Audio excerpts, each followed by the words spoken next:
Archaeological survey of India की 2002 की report के हिसाब से बाबरी मस्जिद की साइट के नीचे एक बहुत बड़ा स्ट्रक्चर पाया गया था। इस रिपोर्ट ने कहा कि उस जगह कई पत्थर, ईंटें और आर्किटेक्चरल एलिमेंट्स मिले जो यूजुअली मंदिरों में पाए जाते हैं। B.R. मणि, जो इस रिपोर्ट के मेन ऑथर थे, उन्होंने कहा कि पिलर के जो बेसिस मिले वो एक दूसरे से इक्विडिस्टेंट थे और अलाइनमेंट में थे, जिसकी वजह से एक बहुत अच्छी पॉसिबिलिटी है कि उधर एक मंदिर का मंडप था। फिर रिपोर्ट ने कहा कि उनको ऐसी कई चीजें मिली जो यूजुअली नॉर्थ इंडिया के मंदिरों में पाई जाती हैं। पर इस रिपोर्ट के पब्लिश होने के 20 साल बाद अब राम मंदिर इनॉग्रेट होने जा रहा है। जन्मभूमि मम पुरी सुहावनी। बहुत बड़ी प्रेपरेशंस करी जा रही है इस इवेंट के लिए। 8000 से ज्यादा लोगों को इनवाइट किया गया है, जिसमें से कई VIPs भी हैं। राम मंदिर का प्रोजेक्ट सबसे एक्सपेंसिव प्रोजेक्ट्स में से एक होगा। 1800 करोड़ रुपए खर्च करे जा रहे हैं इस मंदिर बनाने के लिए। ये मंदिर 70 एकड़ की जमीन पर बनाया जाएगा और मानो अयोध्या की पूरी पिक्चर बदलने वाली है इस मंदिर की वजह से। और ये मंदिर 22 जनवरी को क्यों इनॉग्रेट किया जा रहा है? और हिंदू धर्म के शंकराचार्यों ने ये क्यों कहा है कि वो सेरेमनी में इन्वॉल्व नहीं होंगे? एक सवाल ये भी है कि इस मंदिर का इतिहास है क्या? राम मंदिर की कंस्ट्रक्शन 3 स्टेजेस में होने वाली है। पहली स्टेज है जब ग्राउंड फ्लोर कंप्लीट किया जाएगा। इस फ्लोर में गर्भगृह जहाँ राम लल्ला की मूर्ति रखी जाएगी। क्योंकि पहली स्टेज फिनिश होने वाली है, इसी वजह से इनॉग्रेशन की जा रही है। 22 जनवरी क्यों? क्योंकि हिंदू कैलेंडर के हिसाब से ये दिन है कुर्म द्वादशी का, जब भगवान विष्णु ने कछुए का अवतार लिया था सागर मंथन के दौरान। क्योंकि भगवान राम भगवान विष्णु के ही अवतार हैं, इसलिए 22 जनवरी का दिन यूज किया जा रहा है इनॉग्रेशन सेरेमनी के लिए। इस सेरेमनी को प्राण प्रतिष्ठा भी कहा जाता है। ये सेरेमनी तब होती है जब कोई नया मंदिर बनने वाला होता है या फिर एक मंदिर में एक नई मूर्ति रखी जाती है। मंदिर का सेकंड फेज कंप्लीट होगा दिसंबर 2024 में, जब फर्स्ट और सेकंड फ्लोर कंप्लीट होगा और मंदिर के 360 पिलर्स पर एनग्रेविंग कंप्लीट हो जाएंगी। तीसरा फेज तब होगा जब सारे स्ट्रक्चर जैसे ऑडिटोरियम 70 एकड़ की जमीन में जो बनने वाले वो कंप्लीट होंगे। और इसी बात का विवाद चल रहा है शंकराचार्यों के बीच। हमारे यहाँ शास्त्र में सब ऋषि महर्षियों ने एक ही बात निरूपित किया है कि जो मंदिर है वो परमात्मा का शरीर है और उसका जो शिखर है वो उनकी आंखें हैं, जो कलश है वो उनका सिर है और जो ध्वजा पताका है वो उनके बाल हैं। तो अभी सिर बना ही नहीं, अभी केवल धड़ बना है और धड़ में ही आप प्रतिष्ठा कर देंगे तो ये तो हीनांग हो गया ना। उनका कहना है कि अगर मंदिर कंप्लीट हुआ ही नहीं है तो ये सेरेमनी क्यों करी जा रही है? हिंदू धर्म में 4 मठ है या फिर 4 मोनेस्ट्रीज हैं, द्वारका, जोशी मठ, पुरी और श्रृंगेरी में।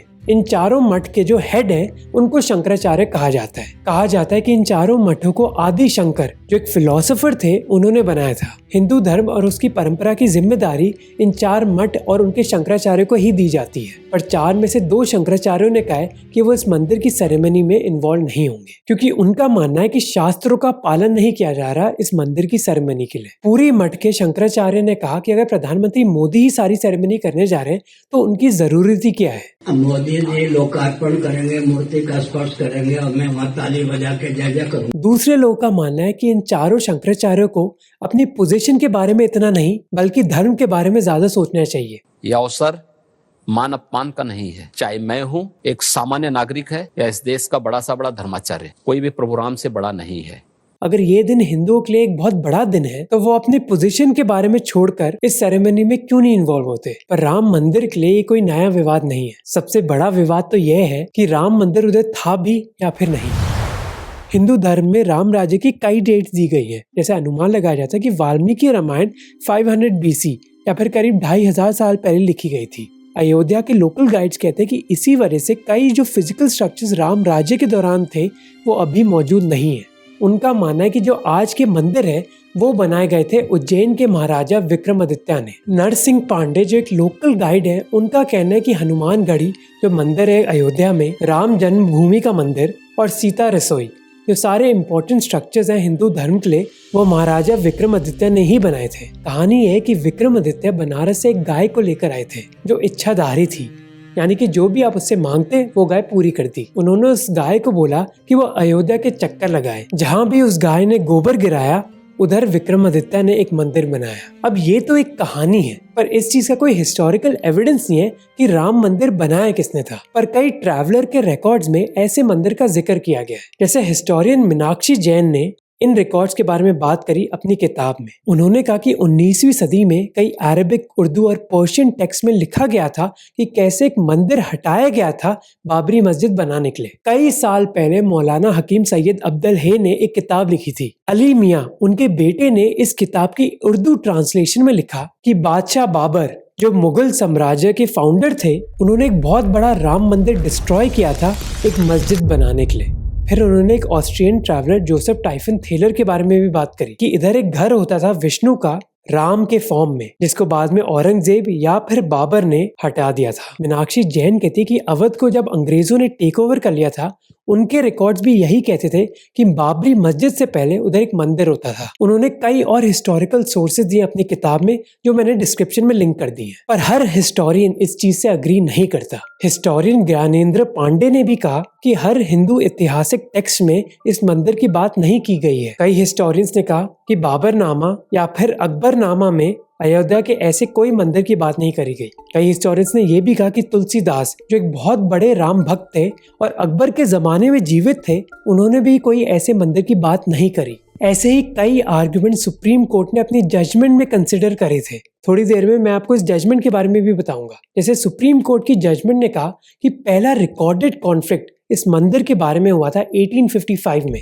कई हिंदू संतों और मुस्लिम्स के बीच लड़ाई हो गई थी बाबरी मस्जिद को लेकर। इन हिंदू संतों का कहना था कि बाबरी मस्जिद से पहले उधर एक मंदिर था और ये जमीन उनकी है। हिस्टोरियन सुशील श्रीवास्तव के हिसाब से एक आदमी ने इस लड़ाई को और बिगाड़ दिया था। ये थे एक मंदिर के महंत, जिसको दूसरे पंडितों ने मंदिर से बाहर कर दिया। गुस्सा आकर वो लखनऊ चले गए, जहाँ उन्होंने इस्लाम अपना लिया। उधर ये महंत एक फकीर से मिले, जिनको उन्होंने कहा कि कई हिंदूज मस्जिद पर कब्जा करना चाहते हैं। जिसके बाद हिंदूज और मुस्लिम्स के बीच दंगे स्टार्ट हो गए। 30 नवंबर 1858 को एक और इंसिडेंट हुआ, जब महंत निहंग सिंह फकीर पर आरोप लगाया गया कि उन्होंने मस्जिद के अंदर भगवान राम की मूर्ति रखी, उधर पूजा करी और दीवारों पर राम राम लिखा। इस इंसिडेंट के दौरान उनके साथ 25 और सिख आदमी थे और इसी इंसिडेंट के बारे में राजनाथ सिंह ने बात करी थी। तो यहाँ भी लिखित सरकारी इतिहास में सिखों से ही प्रारंभ होता है। राम जन्मभूमि आंदोलन की बात कर रहा हूँ, यह भी सिखों से ही प्रारंभ होता है। इस मुद्दे को फिर सॉल्व करने के लिए अंग्रेजों की सरकार ने एक कॉम्प्रोमाइज क्रिएट करने की कोशिश करी, जहां उन्होंने डिस्प्यूटेड एरिया में एक दीवार डाल दी। पर दीवार सेपरेट कर क्या रही थी? जो डिस्प्यूटेड साइट थी, उधर बस बाबरी मस्जिद नहीं था, बल्कि कई और स्ट्रक्चर्स थे। इसके बारे में सुप्रीम कोर्ट की जजमेंट ने भी बात की। एक था राम चबूतरा, जिसको राम जन्मभूमि कहा जाता था और जो बाबरी मस्जिद से कुछ ही दूर था। फिर थी सीता की रसोई, और सीता की रसोई के पास थे भगवान राम, लक्ष्मण, भरत और शत्रुघ्न के फुटप्रिंट्स। अब उस इलाके में कई और स्ट्रक्चर्स भी थे, जैसे भंडार हुआ, हनुमान द्वार, सिंह द्वार, पर ये स्ट्रक्चर्स इतने इम्पोर्टेंट नहीं थे। सुप्रीम कोर्ट की जजमेंट ने सीता रसोई, राम चबूतरा और बाबरी मस्जिद को ही ज्यादा इंपॉर्टेंस दी है। तो अंग्रेजों ने एक दीवार लगा दी इन डिस्प्यूटेड स्ट्रक्चर्स के बीच ही। उन्होंने बाबरी मस्जिद के कंपाउंड को एक इनर और आउटर कोर्टयार्ड में डिवाइड कर दिया। इनर कोर्टयार्ड में था बाबरी मस्जिद और आउटर कोर्टयार्ड में थे राम चबूतरा और सीता की रसोई। मुस्लिम्स नॉर्थ गेट से ही आ सकते थे और हिंदूज बस ईस्ट गेट से। दोनों कम्युनिटी के मेंबर्स एक दूसरे के इलाके में एंटर नहीं कर सकते थे। अब इस कॉम्प्रोमाइज से एक शॉर्ट टर्म सोल्यूशन तो मिल गया था, पर पूरी प्रॉब्लम सॉल्व नहीं हुई और ये हमें दिखा 1949 में। 23 दिसंबर 1949 ईस्वी आपने श्री राम लला जी का प्राकट उत्सव किया था और वहाँ बाबरी मस्जिद में भगवान का अवतार हुआ था। 22 दिसंबर 1949 की रात को राम लल्ला की मूर्ति मस्जिद में प्रकट हुई। अगले दिन अभिराम दास कई लोकल स्कूल्स गए और उन्होंने ये ऐलान किया कि भगवान राम प्रकट हुए हैं। कई लोगों की भीड़ जमा हो गई क्योंकि वो भगवान राम के दर्शन चाहते थे। लेकिन अभिराम दास पर आरोप लगाया गया था कि उन्होंने ही मूर्ति मस्जिद के अंदर रखी थी। मुस्लिम समाज में फिर एक डर बैठ गया कि ये एक तरीका है उनके मस्जिद को टेक ओवर करने का। फिर एक FIR भी दर्ज करी गई इसके बारे में। ये खबर प्रधानमंत्री जवाहरलाल नेहरू को भी पहुंची, जो इस इंसिडेंट से बहुत चिंतित थे और उन्होंने कहा कि इस इंसिडेंट की वजह से फ्यूचर में बहुत बुरे कॉन्सिक्वेंसेस होने वाले हैं। कृपाल सिंह, जो शहर के सुपरिटेंडेंट थे पुलिस के, उन्होंने खत लिखा KK नायर को, जो डिस्ट्रिक्ट मैजिस्ट्रेट थे। खत में उन्होंने लिखा कि एक बहुत बड़ी अफवाह फैल रही है कि कई हिंदू समाज के लोग मस्जिद में घुसने की कोशिश करेंगे। KK नायर, जो डिस्ट्रिक्ट मैजिस्ट्रेट थे, वो इस बात से चिंतित नहीं थे। उन्होंने होम सेक्रेटरी को एक लेटर में लिखा कि कई मुस्लिम्स ऐसी चीजों को एग्जैजरेट कर रहे हैं। स्टेट गवर्नमेंट ने डिस्ट्रिक्ट मैजिस्ट्रेट को ऑर्डर दिया कि वो राम लल्ला की मूर्ति उधर से हटाए। डिस्ट्रिक्ट मैजिस्ट्रेट ने ये करने से मना कर दिया और कहा कि वो रिजाइन कर देंगे, पर वो ये चीज करेंगे नहीं। फिर एक इमरजेंसी सिचुएशन उधर डिक्लेयर करी गई और उस एरिया को सील कर दिया गया। इस इंसिडेंट के 40 साल बाद 5 मेजर लीगल केसेस फाइल करे गए, जिसको इवेंचुअली सुप्रीम कोर्ट और हाई कोर्ट ने मर्ज कर दिया था। जैसे एक लीगल केस फाइल किया था निर्मोही अखाड़ा ने, जिन्होंने कहा कि राम मंदिर की जो जिम्मेदारी है वो उनकी है और वो राइटफुल ओनर है उस जमीन के। एक लीगल केस भगवान राम लल्ला विराजमान की तरफ से हुआ, यानी भगवान राम उस लीगल केस में रिप्रेजेंट किए जा रहे थे। एक लीगल केस सुन्नी सेंट्रल वक्फ बोर्ड ने किया, ये कहकर कि मस्जिद की जिम्मेदारी उनको देनी चाहिए और मस्जिद के अंदर से सारी मूर्तियां हटा देनी चाहिए। अब लीगल केसेस तो बहुत धीरे धीरे चल रहे थे, पर पॉलिटिकल दुनिया में घमासान होने ही वाला था। 1981 में तमिलनाडु के एक मंदिर में 200 दलित परिवारों ने इस्लाम धर्म अपनाया, जिसके बाद विश्व हिंदू परिषद VHP ने कहा कि उनके धर्म पर एक बहुत बड़ा खतरा है। उन्होंने कई मीटिंग्स बुलाई, जिसके बाद उन्होंने अनाउंस किया कि राम मंदिर को बनाया जाएगा। उन्होंने राम मंदिर की डिमांड करते हुए 3 चीजें कही। पहला कि जहाँ बाबरी मस्जिद खड़ा है वही भगवान राम का जन्म स्थान है। दूसरा कि उधर एक ऐतिहासिक मंदिर होता था जो हिंदू कम्युनिटी के लिए बहुत जरूरी है। और तीसरा कि बाबर ने ये मंदिर तोड़ा था एक मस्जिद बनाने के लिए। पूरे देश भर VHP मोबिलाइजेशन कर रही थी ताकि ये राम मंदिर की डिमांड जागे, पर एक इंसिडेंट हो गया जिसने इस डिमांड को रोक दिया। Indira Gandhi, ruler of the world's largest democracy, died today, shot down by 2 of her own bodyguards. Indira Gandhi की असैसिनेशन के बाद राजीव गांधी एक रिकॉर्ड इलेक्शन विक्ट्री के साथ प्राइम मिनिस्टर बने। That I will uphold the sovereignty and integrity of India. Prime minister बनने के 1 साल बाद एक बहुत बड़ा लीगल केस आया शाह बानो का। शाह बानो एक मुस्लिम महिला थी जिन्होंने एक लीगल केस फाइल किया अपने हस्बैंड के खिलाफ। उनके पति ने उनको डिवोर्स कर दिया था, पर उनका आर्गुमेंट था कि उनको मेंटेनेंस पैसा मिलना चाहिए अपने हस्बैंड से। उनके हस्बैंड ने कहा कि मुस्लिम पर्सनल लॉ के हिसाब से मेंटेनेंस का पैसा बस 3 महीने यानी कि इद्दत के समय ही दिया जाता है। कोर्ट्स ने पति की नहीं बल्कि शाह बानो की बात मानी। शाह बानो को मोहम्मद अहमद खान द्वारा गुजारा भत्ता देने का आदेश देती है, जिसके बाद कई कंजर्वेटिव मुस्लिम्स प्रोटेस्ट करने लग गए। राजीव गांधी पर बहुत दबाव डाला गया कि उनको इसके बारे में कुछ करना होगा, इसलिए उन्होंने कोर्ट की रूलिंग को ओवरटर्न कर दिया एक नए लॉ से। कई हिंदू ऑर्गेनाइजेशंस ने आरोप डाला राजीव गांधी पर कि वो अपीजमेंट पॉलिटिक्स कर रहे हैं। इन हिंदू ऑर्गेनाइजेशंस को सैटिस्फाई करने के लिए फिर राजीव गांधी ने एक नई तरकीब सोची। उनको मौका मिला था 1986 में, जब एक आदमी उमेश चंद्रा ने ये एक लीगल केस फाइल किया कि राम मंदिर पर ग्रिल लॉक क्यों लगाए गए हैं, पूजा और दर्शन तो मंदिर में होनी चाहिए। उमेश चंद्रा ने कहा कि बस 2-3 पंडितों को ही नहीं बल्कि सबको एक्सेस मिलनी चाहिए राम मंदिर की। राजीव गांधी की सरकार ने इस चीज को एक्सेप्ट कर लिया और फिर ताले हटा दिए गए। उसी साल राजीव गांधी सरकार ने दूरदर्शन को अप्रूवल दिया रामायण ब्रॉडकास्ट करने के लिए, जिसने पूरे देश में भगवान राम की तरफ भावना और बढ़ा दी। रामायण के दौरान मानो पूरा देश थम सा जाता, कई लोग चप्पल उतार के रामायण देखते। कुछ साल बाद राजीव गांधी सरकार ने VHP को सपोर्ट भी किया राम मंदिर की फाउंडेशन लेइंग सेरेमनी के लिए, जिसको शिलान्यास भी कहा जाता है। पर दोनों तरफ अपीजमेंट पॉलिटिक्स करने की वजह से राजीव गांधी का फायदा नहीं हुआ, उल्टा फायदा हुआ एक नई पॉलिटिकल पार्टी का, BJP, जिनकी 1989 इलेक्शंस में 2 सीट से 85 सीट्स हो गई। एक नई कोएलिशन गवर्नमेंट बनाई गई BJP की सपोर्ट से। एक मेजर फैक्टर BJP के सक्सेस के पीछे था उनकी लोकल ऑर्गेनाइजेशन। ये चीज उनके लिए आज भी मदद करती है। मैंने एक वीडियो भी बनाया था इसके बारे में, जब मैंने बात करी थी कि RSS से कितना फायदा पहुंचता है BJP को, और इस वीडियो बनाने के लिए मैंने रिसर्च यूज करी थी प्रशांत झा की किताब हाउ BJP विंस, जिसकी ऑडियो बुक आप कुकू FM पर सुन सकते हैं। इस ऑडियो बुक में प्रशांत झा ने बात करी है BJP के ऑर्गेनाइजेशनल स्ट्रक्चर, उनके डिफरेंट इलेक्शन स्ट्रैटेजीज और संघ परिवार का रोल, BJP की आइडियोलॉजी और बूथ लेवल पॉलिटिक्स में। कुकू FM पर आपको ढेर सारी ऑडियो बुक्स मिलेंगी, चाहे वो फिक्शन हो, हिस्ट्री हो या फिर सेल्फ हेल्प हो। ये ऑडियो बुक्स हिंदी में ही नहीं कई रीजनल लैंग्वेजेस में भी है। क्योंकि ये ऑडियो बुक्स है, इनको आप कभी भी अपने टाइम के हिसाब से सुन सकते हो, चाहे अपने कम्यूट में, घर में आराम से या फिर सोने से पहले। तो डिस्क्रिप्शन में लिंक है जहाँ आप कुकू FM की ऐप डाउनलोड कर सकते हैं और मोहक 50 का कूपन कोड यूज कीजिए ताकि आपको पहले महीने में 50% डिस्काउंट मिले। अब आते हैं अपनी कहानी पर वापस। BJP के राइज के साथ साथ एक पॉलिटिकल लीडर का भी राइज हुआ, लाल कृष्ण आडवाणी, जिन्होंने राम मंदिर का मुद्दा एक प्रायोरिटी बना दिया। उन्होंने एक निर्णय लिया कि क्यों ना वो एक यात्रा पर चले जहां वो गांव-गांव जाएं राम मंदिर की डिमांड बढ़ाने। बीजेपी लीडर प्रमोद महाजन के साथ वो इसके बारे में डिस्कस कर रहे थे। इसके बाद निर्णय लिया गया कि चलने की बजाय क्यों ना वो एक रथ यात्रा करें गाड़ी में। ये रथ यात्रा होनी थी सोमनाथ से लेकर अयोध्या।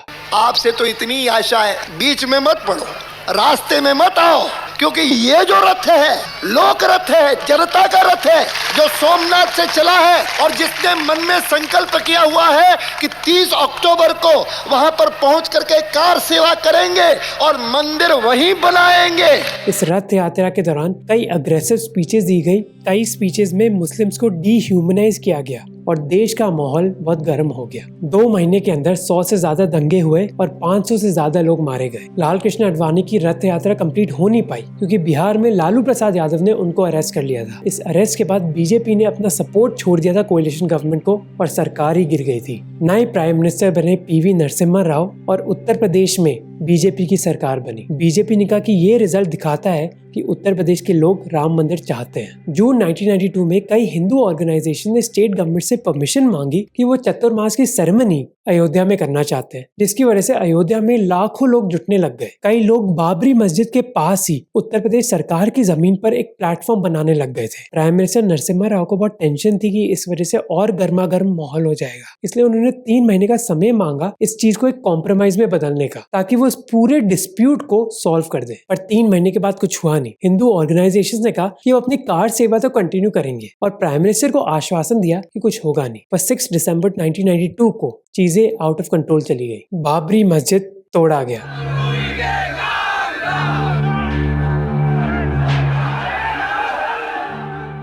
बाबरी मस्जिद की डेमोलिशन के बाद इलाहाबाद हाई कोर्ट ने कई पिटीशन सुनी। 11 साल तक विटनेसेस की सुनवाई हुई। 2002 में गोधरा ट्रेन हादसा हुआ जहां कई कार सेवक्स मारे गए, जिसके बाद गुजरात के दंगे हुए और उसी साल हाई कोर्ट ने आर्कियोलॉजिकल सर्वे ऑफ इंडिया को जिम्मेदारी दी बाबरी मस्जिद के डिस्प्यूटेड साइट पर एक साइंटिफिक इन्वेस्टिगेशन करने की। 1 साल बाद ASI ने अपनी रिपोर्ट सबमिट करी। उस रिपोर्ट में था क्या, मैं बताता हूँ। ASI की रिपोर्ट ने कहा कि बाबरी मस्जिद के नीचे एक बहुत बड़ा स्ट्रक्चर मौजूद था। जैसे मैंने इंट्रोडक्शन में बात करी थी कि ASI ने कहा कि उनको कई एलिमेंट्स मिले जो यूजुअली एक हिंदू मंदिर में मिलते हैं। कई हिस्टोरियंस और आर्कियोलॉजिस्ट ने इस रिपोर्ट को क्रिटिसाइज किया। जैसे आर्कियोलॉजिस्ट D मंडल और शिरीन रत्नाकर ने इस रिपोर्ट के खिलाफ टेस्टिफाई भी किया। 7 साल बाद इलाहाबाद हाई कोर्ट ने अपना डिसीजन दिया, जहाँ उन्होंने बेसिकली जमीन को 3 हिस्सों में बांट दिया। जहाँ राम लल्ला की मूर्ति थी वो उन्होंने राम लल्ला और उनके रिप्रेजेंटेटिव को दे दी। राम चबूतरा और सीता की रसोई निर्मोही अखाड़ा को, जो 1/3 जमीन बच गई थी इनर और आउटर कोर्टयार्ड में,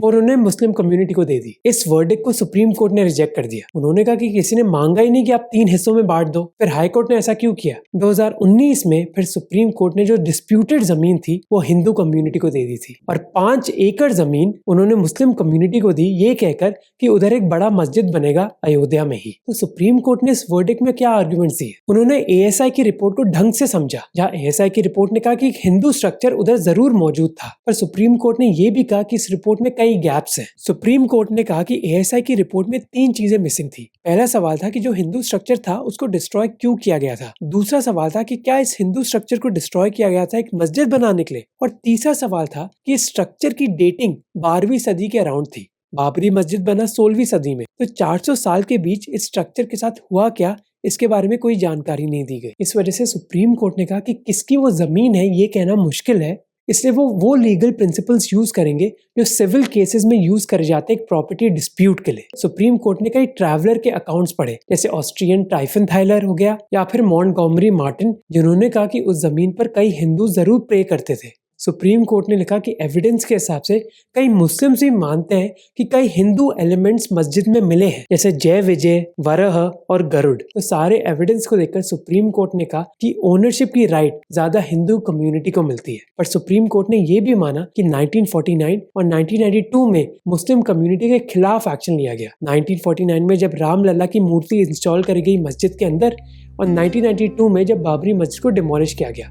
इन दोनों चीजों की वजह से सुप्रीम कोर्ट ने कहा कि वो मुस्लिम कम्युनिटी को जमीन दे रहे हैं अयोध्या में एक मस्जिद बनाने के लिए। इस वर्डिक्ट की वजह से ही अब राम मंदिर की इनॉग्रेशन उस जमीन पर हो रही है, जिससे अयोध्या के शहर को जरूर फायदा मिलेगा। उत्तर प्रदेश सरकार ने ऐलान किया है कि वो उधर करीब 200 इंफ्रास्ट्रक्चर प्रोजेक्ट्स लॉन्च करने जा रहे हैं 30,000 करोड़ रुपए के, जिससे कई छोटे बिजनेसेस का फायदा होगा। जैसे कमल कौशल शहर में बर्तन बेचते हैं और उन्होंने कहा कि 35 साल में मैंने बर्तनों की ऐसी डिमांड नहीं देखी जो मैंने इस साल देखी है। इसके साथ अयोध्या एक रिलीजियस टूरिज्म की बहुत बड़ी डेस्टिनेशन भी बनेगी। कई मेजर हॉस्पिटैलिटी चेन्स जैसे ताज और रैडिसन उधर होटल्स खोलने जा रही है। पर इस मंदिर का इम्पैक्ट बस अयोध्या की इकोनॉमी में ही नहीं, हमें हमारी राजनीति में भी देखने को मिलेगा। राम मंदिर मुद्दा एक मेजर कारण था जिसकी वजह से बीजेपी की सीट्स 2 से 85 तक चली गई थी। ये जरूर है कि राम मंदिर की इनॉग्रेशन एक बहुत बड़ा इलेक्शन मुद्दा बनेगा 2024 के इलेक्शन की कैंपेनिंग के दौरान। जो कोर बीजेपी वोटर है वो इस बात से तो खुश है क्योंकि बीजेपी सरकार ने 2 मेन चीजों पर डिलीवर कर दिया है, आर्टिकल 370 और राम मंदिर। अब जब ये इनॉग्रेशन होने जा रही है, कई लोग बहुत खुश हैं इस बात से। देश के कई कोनों में मानो दिवाली जैसा अवसर है। मेरे परिवार में भी कई लोग सेलिब्रेट कर रहे हैं क्योंकि अल्टीमेटली ये धर्म और विश्वास की बात है। अगर कोई रिलीजियस है और बहुत खुश है तो हमें उनकी बातों पर पानी नहीं फेंकना चाहिए, पर हमें ये जरूर इंश्योर करना चाहिए